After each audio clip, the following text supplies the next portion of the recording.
Est-ce que vous êtes excité? Au lendemain de la diffusion du reportage Alpha sur les ondes de Télé-Québec, j'ai interpellé 3 intervenants du milieu pour mieux comprendre la montée du mouvement masculiniste, mais aussi pour mieux comprendre les raisons qui poussent de plus en plus de jeunes à y adhérer.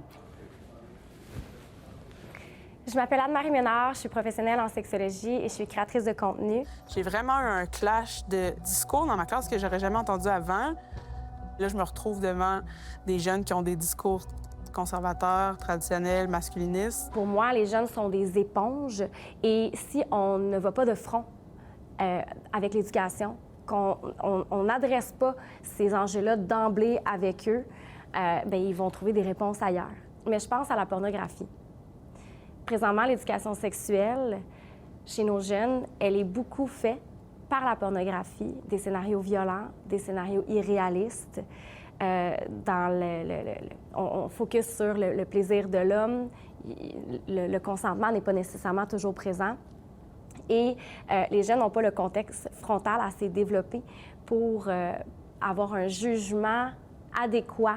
Donc moi, c'est Édile Oumalker Khalif et je suis sociologue.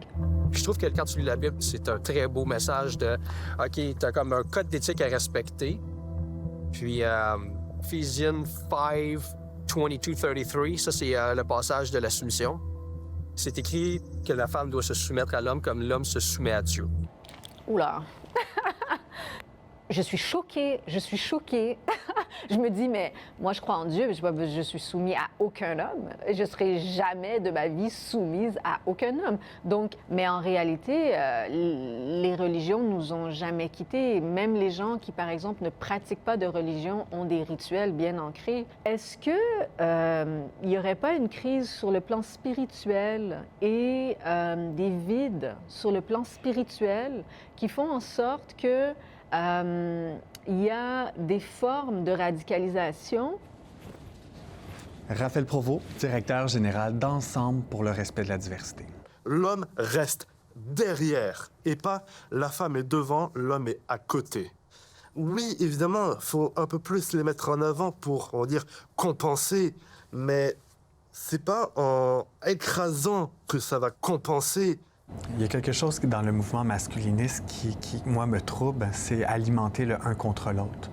Et je pense qu'on l'a entendu avec la parole du jeune garçon qui se sent tassé, qui sent que quelqu'un prend plus de place que lui-même. Il y a un ressenti qu'il faut absolument écouter. Pourquoi? Pourquoi il se sent comme ça? Parce que pour l'égalité, quand on la décortique, c'est pas prendre plus de place que l'autre, c'est avoir le même accès. Une récente enquête Edison Research réalisée lors des élections américaines a révélé que les valeurs conservatrices gagnent du terrain chez les moins de 30 ans. Et la règle semble s'appliquer chez nous aussi. À Montréal, Marie Castimard pour Nouveau Info.